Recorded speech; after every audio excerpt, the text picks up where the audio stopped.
Bonjour à tous et bienvenue dans cette nouvelle vidéo. Bienvenue sur cette chaîne YouTube. Parlons de santé publique, chaîne dans laquelle nous partageons les concepts qui ont trait à la santé publique, l'actualité sanitaire et tout ce qui peut nous permettre d'apprendre davantage sur la santé publique.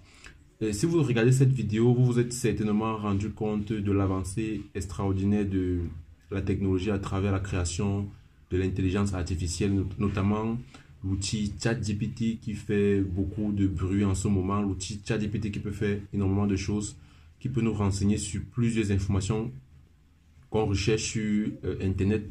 ChatGPT actuellement est disponible sur Facebook, est disponible sur WhatsApp et sur beaucoup d'autres plateformes qui permettent aux utilisateurs d'interagir directement avec lui et de lui apporter donc des réponses de manière précise ou pas sur des potentiels sujets qui intéressent l'utilisateur. Et dans cette vidéo, je voudrais qu'on essaie de partager avec vous des thématiques liées à ChatGPT. Comment est-ce que l'utilisation de l'intelligence artificielle à travers notamment l'outil le plus populaire, ChatGPT, peut provoquer le déni de la science.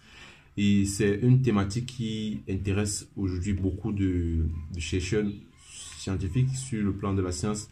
Comment est-ce qu'on peut mieux cerner ChatGPT? Comment est-ce qu'on peut limiter les erreurs liées à ChatGPT? Comment est-ce qu'on peut adopter une législation liée à cette plateforme-là? Donc, dans cette vidéo, on va partager avec vous 5 éléments qui nous montrent comment est-ce que l'intelligence artificielle ChatGPT peut provoquer le déni de la science. La première manière avec laquelle l'outil ChatGPT pourra provoquer le déni de la science au sein des populations, c'est à travers l'érosion de la confiance épistémique. Alors, la confiance épistémique, c'est la confiance ou alors les connaissances qu'on acquiert des autres. Et l'utilisation de ChatGPT va faire en sorte que plusieurs personnes seront davantage concentrées à rechercher des informations en ligne, à s'interroger et à interroger ChatGPT pour toutes les informations qu'ils recherchent. Et par conséquent, ça va réduire le niveau de confiance qu'on accorde aux chercheurs, qu'on accorde à son médecin, qu'on accorde à un personnel de santé. Parce que par le passé, on avait beaucoup confiance au personnel de santé. On croyait ce que le médecin nous dit concernant une pathologie ou une autre. S'il y a une épidémie, ce sont les chercheurs, ceux qui font de la recherche sur le terrain, qui vont publier les informations sur lesquelles on devrait reposer notre confiance.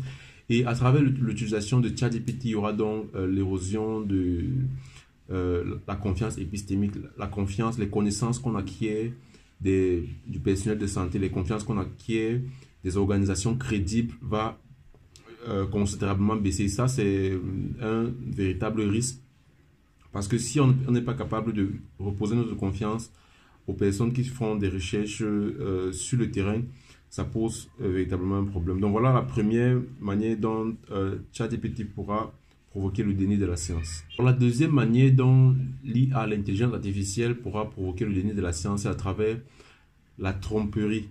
C'est-à-dire, des gens vont davantage se tromper sur les informations qu'ils recherchent.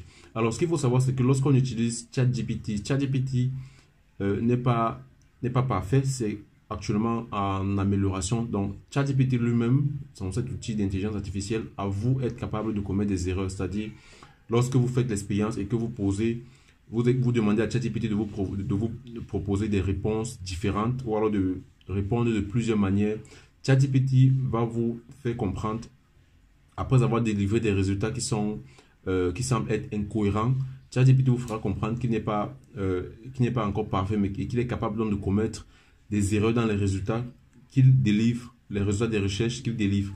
Et donc, plusieurs personnes pourraient être exposées à ces informations erronées qui seront produites par cet outil d'intelligence artificielle ChatGPT là, et donc vont davantage se tromper.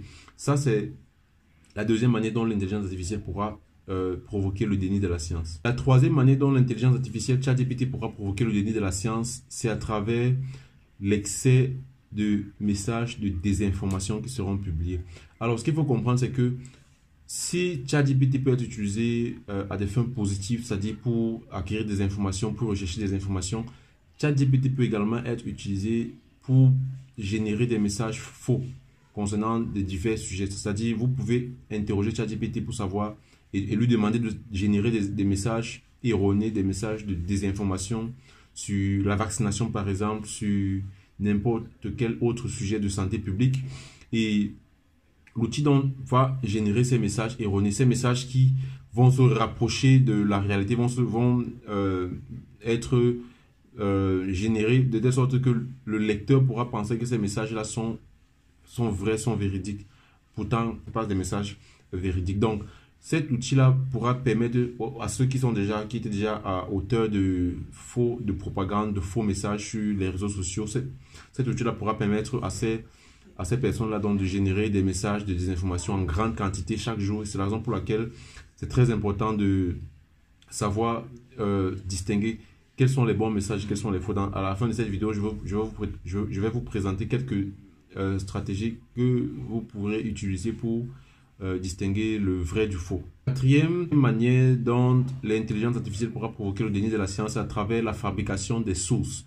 Alors, lorsque vous faites des recherches sur ChatGPT et que vous demandez de vous présenter les sources, c'est-à-dire le référencement des données qu'il vous propose, alors, dans certains cas, il pourra vous proposer des sources crédibles, il pourra vous présenter des sources fondées.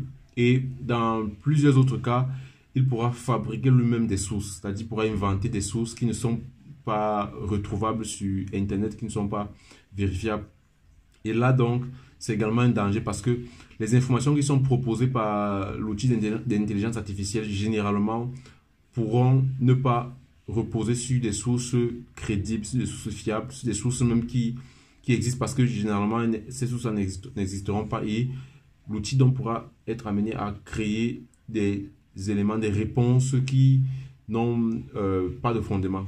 Voilà, donc, voilà comment est-ce que l'intelligence artificielle, notamment à travers l'outil ChatGPT, pourra être utilisée pour provoquer davantage le déni de la science. Et ce qu'il faut savoir, c'est que la science, c'est un domaine sur lequel nous avons fait reposer notre confiance depuis des années. Parce que quand vous décidez, par exemple, de ne pas fumer, quand vous décidez de ne pas consommer trop d'alcool, quand vous décidez d'adopter un certain type de comportement pour préserver votre santé, c'est parce que vous avez mis votre information sur la science, sur les études épidémiologiques qui ont été mises en place pour vous faire comprendre que si vous êtes exposé à certains facteurs de risque, vous pouvez développer une maladie ou un problème de santé. Donc, c'est très important donc de prendre en considération ces éléments-là et savoir comment est-ce que vous allez vous comporter face à l'utilisation de ces intelligences artificielles qui sont de plus en plus nombreuses. Donc, ce qu'il faut savoir, c'est que vous devez à chaque fois redoubler de vigilance et essayer de chaque fois améliorer les capacités en ce qu'on appelle le fact-checking, c'est-à-dire rechercher les faits, c'est-à-dire lorsque vous avez une information, il faudrait rechercher les preuves de l'information que vous avez reçue. Est-ce que ces informations-là ont une source? Est-ce qu'il y a des preuves qui montrent que cette information-là peut être considérée comme acceptable? Donc, voilà comment est-ce que vous devez vous comporter face à l'intelligence artificielle et les erreurs que vous devez essayer d'éviter pour ne pas tomber dans les fausses informations, des informations qui circulent sur Internet. Merci d'avoir écouté cette vidéo, j'espère qu'elle vous aura plu. On se revoit pour une prochaine vidéo. Sentez-vous bien.